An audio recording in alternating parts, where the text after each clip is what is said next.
오늘은 개똥벌레 같은 입다라는 제목으로 본문 말씀을 생각해 보기를 원합니다. 한번 따라해 보세요.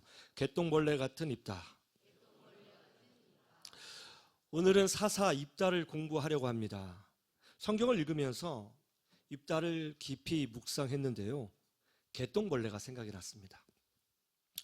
많은 사람들이 개똥벌레에 똥이라는 단어가 들어있으니까 그 개똥벌레가 똥을 먹는다고 생각을 해요. 그러나 사실은 개똥벌레는 똥을 먹지 않습니다. 다만 거름더미 주변에서 많이 발견되기 때문에 사람들이 개똥벌레라고 불렀다고 해요. 사람들은 이 벌레를 지저분한 벌레로 생각했던 것 같습니다. 그런데 어두운 밤이 되면 아주 놀라운 기적이 일어나죠. 개똥벌레가 날개를 펴고 하늘을 날아다닙니다. 그러면 정말 환상적이고 신비한 빛이 개똥벌레에서 나오는 거예요. 마치 하늘에서 내려온 별처럼 말이죠. 그래서 사람들은 그 불빛을 내는 벌레를 보고 밤에는 뭐라고 부르냐면 반딧불이라고 부릅니다. 어두울수록 반딧불은 정말 환하게 더 빛을 발하게 되죠. 어떨 때는 막 별들이 막 움직이는 것처럼 보일 때도 있어요. 코타키나 발루에 가면 반딧불 축제가 있는데요. 놀라운 것은 전 세계 사람들이 이 반딧불 하나를 보기 위해서 비행기를 타고 코타키나 발루에 와서 반딧불 축제에 참여한다는 거예요. 얼마나 아름다우면, 그 모습이 얼마나 환상스러우면, 아니 뭐 수십만 원 아니면 수백만 원의 돈을 들여서 비행기를 타고 와서 반딧불을 보려고 하겠어요. 입다에 대해서 생각해 보기 원합니다. 첫 번째는 이중육이 된 입다예요. 한번 따라해 보세요. 이중육이. 두 번 버림을 받았다는 거죠. 입다는 성경에 보니까 길르앗 사람입니다. 길르앗 사람이 누구일까요? 보통 그 이스라엘 사람들은 자기가 속해 있는 지파가 있어요. 므낫세 지파, 에브라임 지파, 유다 지파, 베냐민 지파, 이렇게 지파가 있어요. 그리고 이스라엘 사람들은 자기가 속해 있는 지파에 대해서 자부심이 상당합니다. 또 성경에 보면 한 인물을 소개할 때는 항상 이렇게 소개를 해요. 어디 지파, 누구의 가문, 누구의 아들, 이렇게 소개를 합니다. 그런데 성경을 가만히 보면 길르앗 사람에 대해서는 지파에 대한 소개가 없습니다. 이 길르앗 사람들이 이스라엘 사람이라는 것은 분명한데 그냥 어디 지파 사람이라는 소개가 없이 길르앗 사람들이라고만 말하고 있어요. 왜 길르앗 사람들을 이야기할 때는 어디 지파 사람이라고 하지 않고 그냥 길르앗 사람들이라고 말을 할까요? 왜 그럴까요? 그 단서를 12장 4절에서 찾아볼 수 있습니다. 한번 보세요. 12장 4절 여러분 한번 읽어보세요. 시작.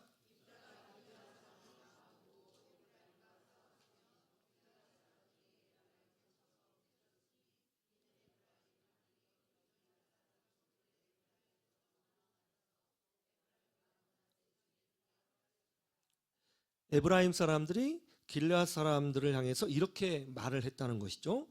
너희는 에브라임과 므낫세 지파에서 쫓겨난 놈들 아니냐. 원래 너희는 에브라임 지파 사람이고 므낫세 지파 사람인데 쫓겨난 놈들이잖아. 그렇게 말을 했다는 것이죠. 그러니까 길르앗 사람들은 어떤 사람들이냐면 지파에서 쫓겨난 사람들이에요. 쫓겨나서 오갈 데가 없어 자기네끼리 모여 사는 사람들이었습니다. 오늘날로 말하면 추방당한 소외 계층이죠. 버림받은 계층인 것입니다. 이스라엘은 1년에 한 번씩 모이는 총회라는 것이 있어요. 이 총회 때는 모든 지파 사람들이 모입니다. 그때 이 길르앗 사람들은 초대받지 못했을 겁니다. 왜냐하면 지파가 아니잖아요. 그리고 다른 이스라엘 사람들로부터 멸시와 천대를 받았을 겁니다. 길르앗 사람들은 바로 그런 사람들이었어요.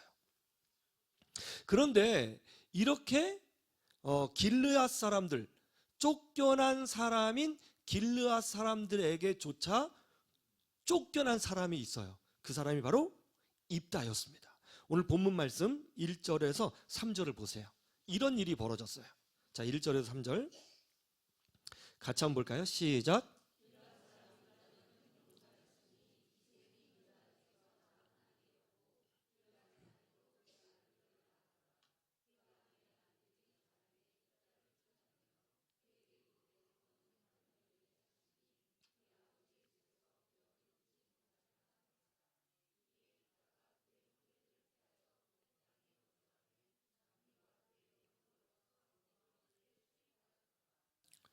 길르앗 사람들 중에 아주 굉장히 돈이 많고 또 그 지역에서 심겨나 쓰는 유명한 사람이 있었는데 그 사람의 이름이 묘하게 길르앗이었어요. 지역명을 자기 이름으로 쓰고 있어요. 이 말은 이 사람이 길르앗에서 굉장히 힘을 쓰는 사람이라는 것을 의미합니다. 지역의 이름, 자기 동네 사람의 이름이 자기 이름이에요. 굉장히 힘을 쓰는 사람이죠. 이 사람에게는 여자가 많았던 것 같습니다. 그리고 그 중에는 창녀도 있었습니다. 입다는 그 창녀가 낳은 아들이었습니다. 입다는 어렸을 때부터 남달랐던 것 같아요. 굉장히 똑똑하고 힘도 세고 용맹하며 리더십도 있었던 것 같습니다. 자, 이렇게 창녀가 낳은 아들이 똑똑하고 리더십이 있고 능력이 있으면 어떤 일이 벌어질까요? 본처의 자식들은 위협을 느낍니다. 그러자 길르앗의 본처의 아들들이 아버지의 유산을 빼앗길까 봐 두려웠던 모양이에요. 그래서 단체로 길르앗을 찾아와서 입다를 찾아와서 입다를 쫓아냅니다. 야, 너는 창녀의 몸에서 난 놈이다.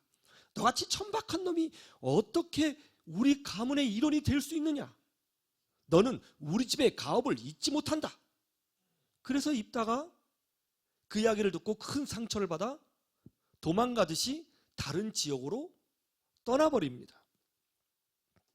그러자 동네 깡패, 경쟁에서 밀린 사람들, 빚쟁이들, 상처받은 사람들이 다 입다에게 모여들었다는 거예요. 그리고 놀랍게도 입다는 그들의 우두머리가 되었다는 것입니다. 여러분, 사람이란 존재는 참 이상하죠. 길르앗 사람들 자체가 다른 지파 사람들에게 버림을 받고 쫓겨난 사람들이에요. 그렇게 버림을 받고 쫓겨났을 때 굉장히 마음이 아팠을 겁니다. 버림받아 본 사람은 버림받은 사람의 아픔이 무엇인지 이해할 수 있는 거죠. 동병상련이라고 하잖아요. 그렇다면 입다의 약함을 품어줄 수 있었을 거예요. 그런데 오히려 길르앗 사람들은 자신들이 버림받은 것처럼 입다를 버리고 쫓아냈습니다. 이게 참 묘해요. 사람은요, 사랑받은 사람이 사랑할 줄 알아요.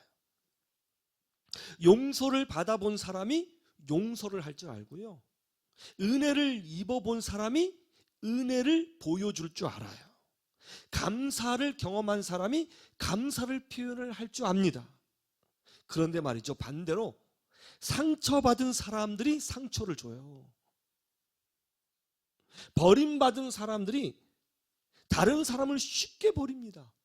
어떻게 생각해 보면 내가 아픔을 경험했으니까 저 사람도 아프겠지 하고 이해를 하면서 품어줄 수 있을 것 같은데 안 그렇다는 거예요. TV에 보니까 시집살이를 굉장히 힘들게 했던 한 80대 노모가 있었는데 며느리를 그렇게 또 시집살이를 시키는 거예요. 그래서 이제 기자가 아유, 이게 왜 아직까지 이렇게 시집살이 시키세요? 그랬더니 80대 후반 되신 노모가 뭐라고 답변한 줄 아세요?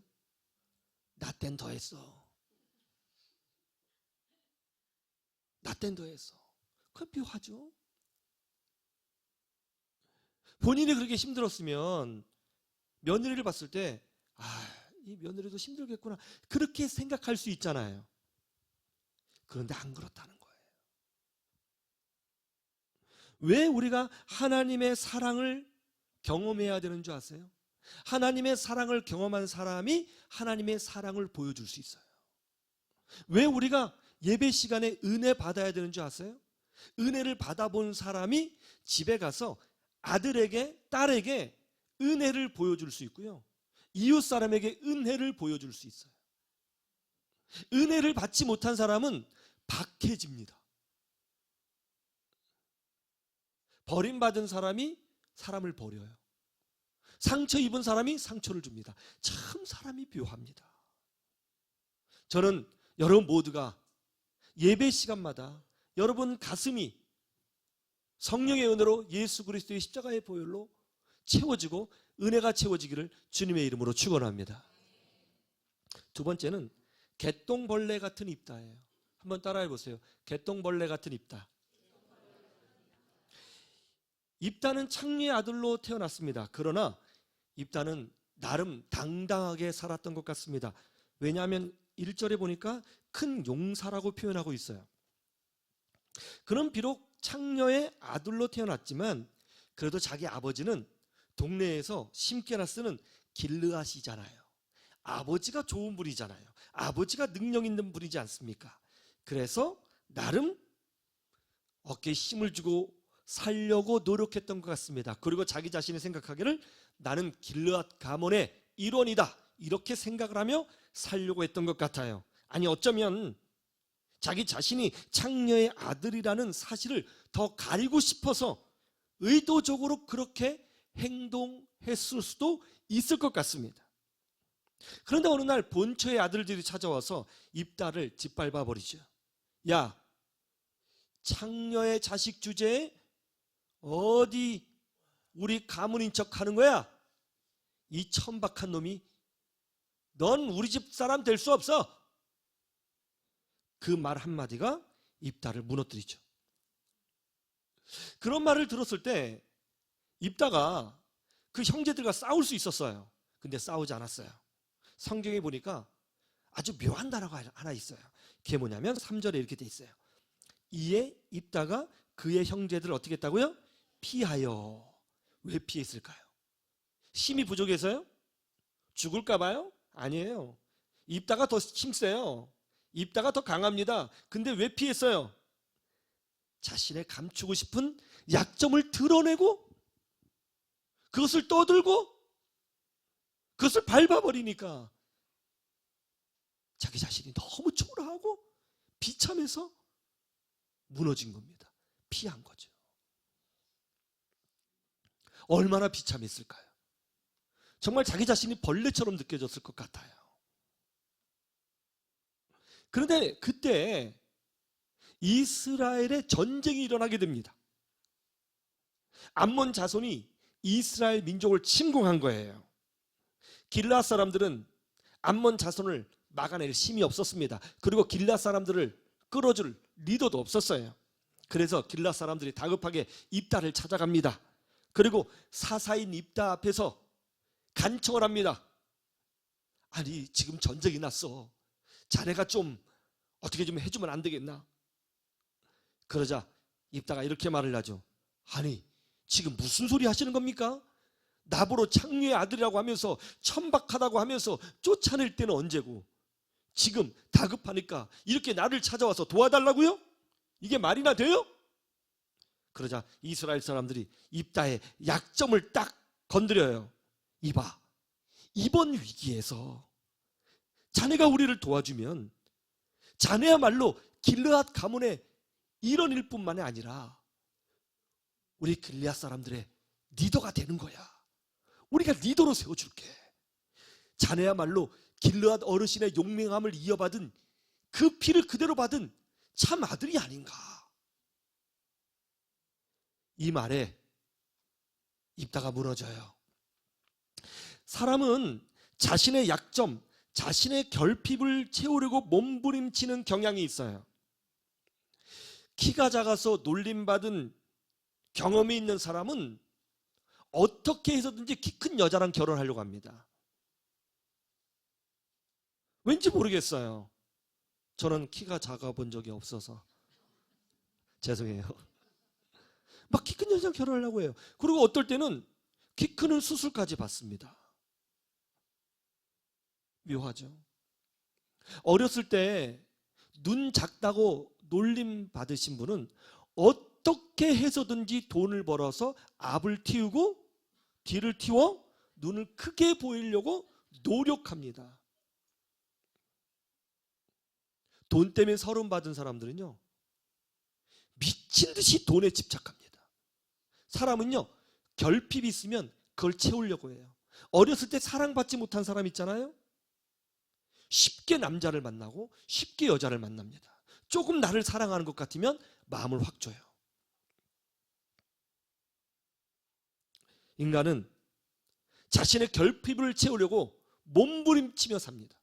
이게 인간의 약점이죠. 길르앗 사람들은 사사 입다의 결핍을 자극했어요. 이 말을 들은 입다가 다시 한번 확인합니다. 정말로 저를 길르앗 가문의 일원으로 받아주고 제가 길르앗 사람들의 리더가 될 수 있는 거예요? 확실하죠? 그러자 이스라엘 사람들이 답변합니다. 그렇다니까 그러네. 하나님이 우리의 증인이시지. 그래서 입다는 자기와 함께한 사람들을 데리고 묵묵히 전쟁터로 나갑니다. 얼마나 두려웠을까요? 그래도 뚜벅뚜벅 걸어 나갑니다. 이때 입다는 무슨 생각을 했을까요? 어린 시절 형들에게 에이 창녀의 아들놈, 창녀의 아들놈 하면서 구박받고 멸시받았던 그때를 생각했을까요? 집에서 쫓겨나서 갈 곳이 없어서 동굴 속에서 살면서 동굴 속에서 자면서 엉엉 울었던 때를 생각했을까요? 그렇게 어쨌든 입다가 목숨을 걸고 싸우려고 했을 때에 하나님의 영이 그에게 임하셨어요. 즉 하나님에게 능력을 받았다는 거예요. 하나님이 입다에게 힘을 더해 주셨다는 거예요. 왜 하나님은 입다에게 힘을 더해 주셨을까요? 길르앗 가문의 일원이 될 수 있다고 하는 그 작은 입다의 소망에 응답해 주시려고 그렇게 힘을 주셨을까요? 아니면 입다가 그동안 살면서 받았던 그 서름을 위로하고 그를 세워주시려고 힘을 주셨을까요? 그런데 중요한 건 이거예요. 입다가 믿음의 결단을 하고 가장 중요한 순간에 서 있었을 그때에 하나님이 입다와 함께 해주셨다는 거예요. 하나님은 지금도 우리가 가장 어두운 그 순간에 우리와 함께 하신다는 것을 믿으시기를 주님의 이름으로 축원합니다. 세 번째는 개똥벌레가 반딧불이 되다예요. 한번 따라해 보세요. 개똥벌레가 반딧불이 되다. 길르앗 사람들이 창녀의 아들이라고 무시했던 입다는 어떤 사람이었을까요? 그냥 힘만 무지개 쓴 사람이었을까요? 근데 성경을 읽어보면 아주 충격적인 장면이 나와요. 첫째는 입다가 국제 외교 절차에 매우 익숙했다는 거예요. 외교를 알았다는 거예요. 여러분 그 당시의 외교는요, 귀족의 자식이나 왕의 자식들만 배울 수 있는 능력이에요. 그런데 어떻게 된 일인지는 모르지만 입다가 그런 능력을 보여줘요. 둘째는 더 충격적인 겁니다. 아주 해박한 역사 지식을 가지고 있었어요. 입다는 인문학의 대가였습니다. 그 당시 이스라엘 사람들에게 볼 수 없었던 해박한 역사 지식 그리고 성경 지식을 가지고 있습니다.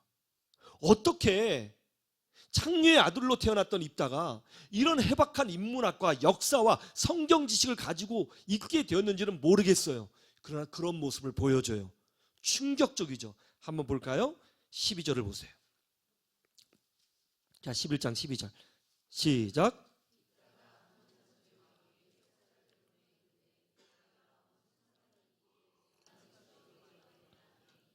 입다는 무작정 싸우지 않았습니다. 사절단을 구성해서 암몬 왕에게 보냅니다. 즉 외교로 전쟁을 막으려고 했어요. 사절단을 보내서 전쟁을 하려는 이유가 뭔지, 목적이 뭔지, 그리고 어떻게 이 문제를 해결할 수 있는지를 질문합니다. 굉장히 놀라운 거예요. 이거 굉장히 지혜로운 겁니다. 여러분, 사람은요, 외모로 판단해서는 안 됩니다. 그 사람의 출신과 집안과 학벌만 보고 그 사람 판단하면 안 됩니다. 하나님은 겉으로 보기에 부족한 사람이라 할지라도 언제든지 지혜를 주시고 능력을 주신다는 것을 여러분 기억하셔야 되는 것입니다. 절대로 외모로 판단하지 마세요. 그러자 암몬 왕이 답변합니다. 야, 지금 이스라엘 니들이 살고 있는 그 땅은 원래 우리 땅이었어. 니들이 지금 불법으로 점거하고 있는 중이야. 그래서 우리가 너희들을 다 밀어버리려고 하는 거야. 내 땅 내놔. 그러자 이때 입다의 놀라운 인문학적 지식과 역사 지식과 성경 지식이 빛을 발하기 시작합니다. 그게 15절에서 26절의 내용이에요. 입다가 이렇게 말합니다. 우리 이스라엘 민족이 홍해바다를 건너 이 광야에 들어왔을 때에, 그리고 가나안 땅에 들어갔을 때에 이 땅 원래 아모리 족속들이 살고 있었다. 그냥 지나가려고 했는데 아모리 족속이 허락하지 않고 우리를 공격하기에 우리 조상이 그들과 싸워 이 땅을 점령하게 되었노라. 그 지경은 아르논에서부터 야보까지, 광야에서 요단까지 이루고 있었노라. 그리고 우리가 아모리 족속을 쫓아내고 여기가 산지 300년이었다. 그러나 그동안 너희들은 한 번도 300년 동안 이 땅이 너희 땅이라고 주장한 적이 없었지 아니하느냐. 그런데 지금 와서 근거 없이 이 땅이 너희 땅이라고 말하니 누가 너희들의 말에 호응할 수 있겠느냐. 이 땅은 하나님이 우리에게 주신 땅이니라. 여러분, 이 해박한 논리와 지식을 한번 보세요. 놀랍지 않아요? 이것이 바로 입다예요. 입다는 신만 센 그런 사람이 아니었습니다. 이스라엘 사람들이 영적으로 어두워져 있고 자기 민족의 역사도 잊어버리고 하나님 말씀도 잊어버렸을 그때에 입다는 그것을 기억하고 알고 공부했던 사람이에요. 모두가 어두웠을 때 입다는 반딧불처럼 빛을 내는 사람이었습니다. 입다는 개똥벌레가 아니에요. 반딧불이었습니다. 그러자 할 말을 잃은 암몬 사람들이 화가 나서 이스라엘을 공격하게 되었습니다. 그때 하나님의 영이 입다에게 임했어요. 더 지혜롭게 되었고 더 능력이 충만하게 되었고 성령의 능력으로 강력한 힘을 얻게 되었어요. 여러분, 하나님의 영이 임하면 그 사람은 특별한 존재로 능력을 소유하게 된다는 것을 믿으시기를 주님의 이름으로 축원합니다. 여러분, 성령 받아야 돼요. 하나님의 능력이 임해야 돼요. 지혜는 하나님이 주시는 줄로 믿습니다. 능력도 하나님이 주시는 줄로 믿습니다. 입다가 간절히 기도한 후에 전쟁터에 나갑니다. 그리고 암몬 자손을 완전히 무찔러 버려요. 아무도 이스라엘을 구할 수 없는 그 시대에 아무도 성경 하나님의 말씀을 모르고 아무도 자기 역사를 몰랐던 영적인 어둠이 충만했던 그 시대에 입다는 반딧불처럼 빛을 발했어요. 그리고 자기 민족을 구원해낼 수 있었던 것입니다. 여러분, 우리도 마찬가지라고 생각합니다. 세상 사람들은 예수 믿는 사람들을 벌레처럼 여길 때가 있습니다. 세상 사람들은 우리를 무시할 수도 있습니다. 그러나 여러분, 잊지 마세요. 우리는 세상의 빛이요 세상의 소금입니다. 우리가 가지고 있는 진리, 천국 소망, 부활 소망, 하나님의 말씀, 영적인 체험, 예배의 권위, 이런 것 세상 사람들이 볼 때 별것 아닌 것처럼 보일 수 있지만 이 민족이 어두워지고 인간의 삶이 어두워질수록 우리가 가지고 있는 이 진리, 천국 소망은 반딧불처럼 빛을 발하는 은혜를 여러분 반드시 경험하게 될 것입니다. 그러므로 세상에 흔들리지 마십시오. 믿음으로 승리하십시오. 그렇게 되기를 주님의 이름으로 축원합니다. 나는 반딧불이라는 노래가 있어요. 중식이라는 분이 작사 작곡한 노래인데요. 제가 이 노래 들으면서 눈물 나더라고요. 이 노래 아세요? 아세요? 찬송가는 다 아세요? 예. 이 노래 들었는데 막 눈물이 글썽글썽 하더라고요. 제 이야기 같기도 하고. 들려주니까 다 자기 이야기 같대요. 이 노래의 가사 일부를 제가 따왔는데요. 한번 들려줄게요. 이 가사가 이렇습니다. 나는 내가 빛나는 별인 줄 알았어요. 한 번도 의심한 적 없었죠. 우리는 다 태어날 때 자기가 정말 빛나는 별이라고 생각하고 살잖아요. 몰랐어요. 나는 내가 벌레라는 것을. 살다 보니까 실패하고 무너지고, 나는 이 정도밖에 안 된 사람이었구나. 벌레였구나. 알았다는 거죠. 그런데 반전이 일어나요. 그래도 괜찮아. 난 눈부시니까. 하늘에서 떨어진 별인 줄 알았어요. 소원을 들어주는 작은 별. 몰랐어요. 나는 내가 개똥벌레라는 것을. 그래도 괜찮아. 나는 빛날 테니까. 나는 내가 빛나는 별인 줄 알았어요. 한 번도 의심한 적 없었죠. 몰랐어요. 나는 내가 벌레라는 것을. 그래도 괜찮아. 난 눈부시니까. 딱 입다가 불러야 되는 노래 같지 않아요? 그렇죠?